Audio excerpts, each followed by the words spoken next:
Hi everyone, welcome back to my channel. तो आज हम डिस्कस करेंगे डिफरेंशियल इक्वेशन का नॉन एग्जैक्ट। ठीक है, तो लास्ट क्लास में हम डिस्कस किए थे एग्जैक्ट डिफरेंशियल इक्वेशन। ठीक है, तो आज हम डिस्कस करेंगे क्या ना, non exact differential equation. Okay,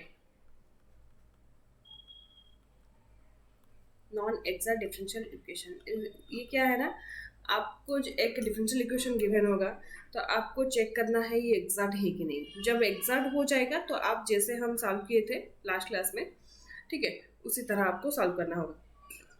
but ये जब नॉन एग्जैक्ट होगा, मतलब आपका एक डिफरेंशियल इक्वेशन गिवन है M of x y D x plus N of x y dy equals to 0। This is a differential equation. ठीक है, आपको चेक करना होगा ये एग्जैक्ट है कि नहीं। ठीक है, so let this is non exact, मतलब आपका क्या कंडीशन क्या था, del M by del y equals to del N by del x. ये है ना, जब ये इक्वल हो जाएगा ये एग्जैक्ट हो जाएगा। तो यहाँ पे क्या होगा ना, ये नॉट इक्वल टू होगा, मतलब ये हो जाएगा आपका नॉन एग्जैक्ट डिफरेंशियल इक्वेशन। ठीक है, सो आपको यहाँ पे क्या करना है ना, आपको एक आपको एक फंक्शन मल्टीप्लाई करना होगा कहाँ पे, ये जो गिवन डिफरेंशियल इक्वेशन में। ठीक है, तब ये जब ये फंक्शन आप मल्टीप्लाई कर दोगे तब ये जो टोटल इक्वेशन होगा ना, ये इक्वेशन आपका एग्जैक्ट हो जाएगा। ठीक है, तो यहाँ पे ये जो फंक्शन है, ये फंक्शन आएगा कहाँ से, है ना, ये है आपका मन में क्वेश्चन आ जाएगा। यहाँ पे देखिए, आपको एक गिवन डिफरेंशियल इक्वेशन होगा तो आपको एग्जैक्टनेस शो करना होगा। तो यहाँ पे ये नॉन एग्जैक्ट हो गया, तो यहाँ पे इसको ये जो डिफरेंशियल इक्वेशन का आपको एग्जैक्ट कन्वर्ट करना होगा। इसको एग्जैक्ट से कन्वर्ट करोगे देन फिर जिस तरह हम सॉल्व किए थे ना, उसी तरह सॉल्व करना होगा। ठीक है, तो एग्जैक्ट कन्वर्ट करने के लिए आपको मल्टीप्लाई करना होगा एक फंक्शन। ठीक है, तो ये फंक्शन आएगा कहाँ से, ठीक है, ये फंक्शन को हम कहेंगे क्या ना, इंटीग्रेटिंग फैक्टर। ठीक है, ये जो फंक्शन है इसको हम कहेंगे इंटीग्रेटिंग फैक्टर। ठीक है, तो चलिए हम ये जो इंटीग्रेटिंग फैक्टर निकालने के लिए देयर आर 4 केसेस। ठीक है, sorry 5 cases. So in first case is your grouping.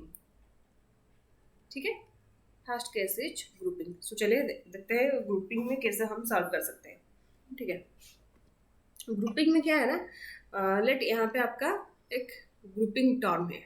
ठीक है, यहाँ पे ग्रुपिंग टर्म हो गया, देन इंटीग्रेटिंग फैक्टर क्या होगा, ये हो गया इंटीग्रेटिंग फैक्टर। देन यहाँ पे एग्जैक्ट डिफरेंशियल इक्वेशन, मतलब समझ आ गया ना। आपको एक डिफरेंशियल इक्वेशन गिवन होगा, वहां से आपका ग्रुपिंग टर्म क्या है वो है। ठीक है, आपका ग्रुपिंग टर्म इसी तरह ही होगा, मतलब इस टाइप फॉर्म को आप ग्रुप में डाल सकते हो। ठीक है, तो यहाँ पे इंटीग्रेटिंग फैक्टर, इसका जो कोफिशिएंट होगा वो होगा आपका इंटीग्रेटिंग फैक्टर। ठीक है, यहाँ पे डिफरेंशियल इक्वेशन क्या आ जाएगा, डी ऑफ एक्स वाई, है ना। डी ऑफ एक्स वाई को हम इस तरह लिख सकते हैं, है कि नहीं। ठीक है, तो चलिए नेक्स्ट, ग्रुपिंग टर्म आपका वही होगा। ठीक है, तो यहाँ पे आपका इंटीग्रेटिंग फैक्टर, मतलब यहाँ पे जब डिफरेंशियल इक्वेशन इसी तरह होगा, D plus Y D x divide x square, let your differential equation is this type. So आपका ग्रुपिंग टर्म ये हो गया, ये जो न्यूमरेटर जो टर्म है x D y plus Y D x, तो यहाँ पे एक्स्ट्रा टर्म क्या है, इसका कोफिशिएंट क्या है, एक्स स्क्वायर 1/x², ये हो जाएगा आपका इंटीग्रेटिंग फैक्टर। ठीक है, तो इसको हम इस तरह भी लिख सकते हैं, d of x into y, ठीक है, divide x square. So d of x y आपका ग्रुपिंग टर्म हो गया, एंड उसका जो कोफिशिएंट है ना वो हो जाएगा आपका इंटीग्रेटिंग फैक्टर। ठीक है, उसी तरह let x D y plus Y D x, उसी तरह यहाँ पे आपका हो जाएगा इस तरह का एक्स वाई। तो यहाँ पे एक्स्ट्रा टर्म क्या है, 1/xy, है ना, ये हो गया आपका इंटीग्रेटिंग फैक्टर। ठीक है, तो आपका 2 टाइप का होगा क्या, ग्रुपिंग टर्म, यहाँ पे प्लस है, और एक ग्रुपिंग टर्म होगा इसी तरह। ठीक है, तो इसको तो हम इसे लिख सकते हैं कि d of x y. So ये जो माइनस है इसको हम क्या लिखेंगे, d of x by y. तो इसको हम क्या, सॉरी ये उल्टा होगा, वाई बाई एक्स, है ना। तो इसको हम क्या लिखेंगे, x D Y minus Y D x divide x square, हो गया। तो यहाँ पे एक्स्ट्रा टर्म क्या है, एक्स स्क्वायर है ना, यहाँ पे आपका डिफरेंशियल इक्वेशन उसी तरह होगा D of Y by X, so ये हो गया आपका X D Y minus Y D x divide x square. So यहाँ पे एक्स्ट्रा टर्म क्या है 1/x², ये हो जाएगा आपका इंटीग्रेटिंग फैक्टर। समझ आ गया है ना। तो आपका ग्रुपिंग टर्म इसी तरह होगा और इसी तरह होगा। ठीक है, तो चलिए हम एक एग्जांपल करेंगे, देन आपको समझ आ जाएगा किस तरह ये सॉल्व होगा। ठीक है, तो आपका एक क्वेश्चन है ये कि y whole into y q minus x d x plus x into y q plus x D y equals to 0। ठीक है, तो आपको क्या करना होगा, फर्स्ट ये जो ब्रैकेट है इसको उठा के मल्टीप्लाई कर लो, तो क्या होगा y to the power 4 dx, okay, yx dx plus x y cube dy plus x square dy equals to 0। ठीक है, तो यहाँ पे देखिए, यहाँ पे ग्रुपिंग टर्म किस तरह होगा x dy plus y dx और x dy minus dy dx। तो यहाँ पे देखिए किस दोनों को लेके हम ग्रुपिंग कर सकते हैं, ये एंड ये। ठीक है, यहाँ पे हम वाई क्यू कॉमन ले जाओ तो क्या होगा, यहाँ पे y D x plus x D y हो गया, एक ग्रुपिंग टर्म आ गया। तो ये दोनों को भी आप ले सकते हो, एक्स कॉमन ले जाओ तो क्या होगा x D Y minus Y D x हो गया, ये दोनों ही तो ग्रुपिंग टर्म ही है ना। ठीक है, तो यहाँ पे हो गया क्या है आपको डी ऑफ एक्स वाई है ना। एंड यहाँ पे क्या है ना, ये जो माइनस टर्म है तो यहाँ पे आपको क्या करना होगा x square divide and multiply करना होगा, है ना, डिवाइड एक्स स्क्वायर। ठीक है, इक्वल्स टू 0। देन यहाँ पे क्या करना होगा, देखिए यहाँ पे y cube d of x y है, यहाँ पे प्लस ये हो जाएगा आपका एक्स क्यूब एंड ये टोटल क्या होगा D of Y by x equals to 0। ठीक है, तो यहाँ पे देखिए जब आपको इसी तरह होगा x q d x, then इसको आप इंटीग्रेशन कर सकते हो, बट वाई डी एक्स होगा तो आप ये इंटीग्रेशन कर सकते हो क्या, नहीं ना, क्योंकि यहाँ पे वेरिएबल एक्स है बट यहाँ पे वेरिएबल वाई है, तो ये कैसे हो सकता है, ये नहीं हो सकता है। उसी तरह यहाँ पे एक्स है इसलिए एक्स का इंटीग्रेशन हम कर सकते हैं। तो यहाँ पे देखिए यहाँ पे क्या है एक्स वाई है, दोनों x y x into y है, तो यहाँ पे आपको एक्स वाई एक साथ रहना चाहिए। ठीक है, यहाँ पे इसी तरह वाई बाई एक्स, यहाँ पे भी वाई बाई एक्स होगा तो हमको इंटीग्रेशन कर सकते हो। ठीक है, तो आपको क्या करना है ना, हम देखिए हम ना क्या करेंगे, यहाँ पे देखिए आपको मल्टीप्लाई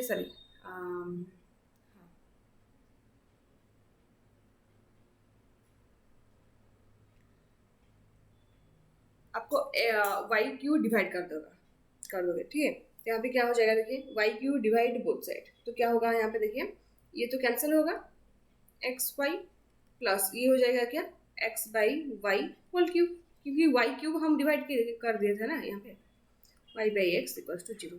तो यहाँ पे हो गया क्या, ये सेम रहेगा। तो यहाँ पे वाई बाई एक्स है बट यहाँ पे एक्स बाई वाई, तो इसको रिवर्स कर दो, क्या होगा y by x power -3 d of Y by x equals to 0। तो ये क्या हो जाएगा, अभी इंटीग्रेशन करना होगा इसको, तो क्या होगा एक्स वाई प्लस ये हो गया ओनली एक्स वाई, देन ये क्या होगा, ये क्या हो जाएगा आपका Y by x -4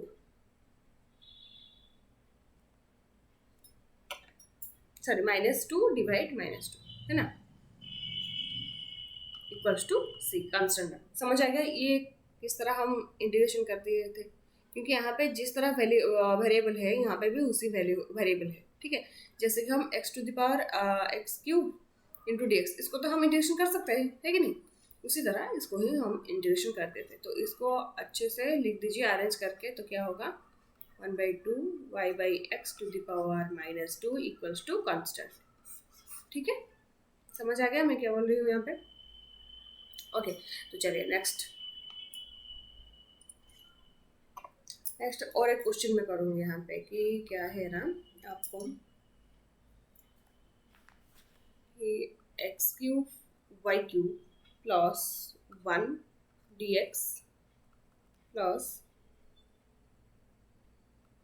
x to the power 4 y square d y equals to 0। ठीक है, तो यहाँ पे आपको क्या करना है, उसी तरह इसको ब्रैकेट उठा के मल्टीप्लाई कर लो, तो क्या हो जाएगा यहाँ पे dx plus x to the power 4 y square d y equals to 0 हो गया। तो यहाँ पे देखिए ये तो 3 ही है ना टर्म, तो ये दो दो कर नहीं कर सकते, तो dx को अलग ही रख दीजिए।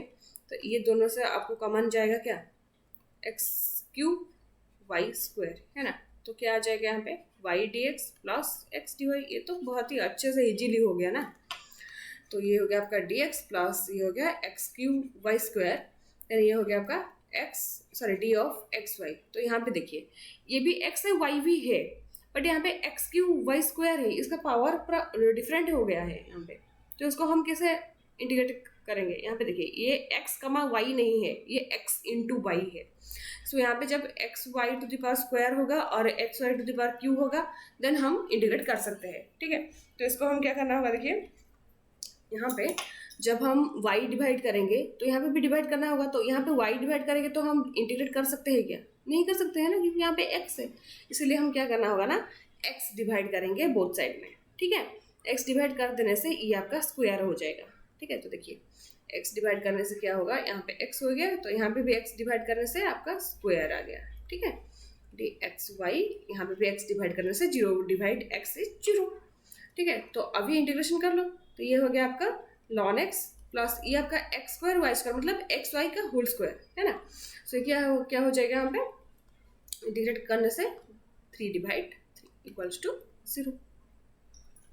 ठीक है, सॉरी 0 तो नहीं, कांस्टेंट आ जाएगा। ठीक है, इसको और भी आप कर सकते हो और भी अरेंज कर सकते हो, जैसे कि आपका एलसीएम ले जाओ ln x plus x y whole q equals to 3c, ये भी आपका एक कांस्टेंट है, ये भी हो जाएगा। ठीक है, ये हो गया आपका फाइनल रिजल्ट। ठीक है, तो ये हो गया आपका केस 1, मतलब ये ग्रुपिंग टर्म, कैसे आप ग्रुप करके इसको सॉल्व कर सकते हो। ठीक है, तो आज के लिए इतना हो गया। देन नेक्स्ट क्लास में हम पढ़ेंगे क्या केस 2 क्या है, केस 3 क्या है। ठीक है, ओके, चलिए आज के लिए इतना हो गया। Thank you so much, bye bye, take care.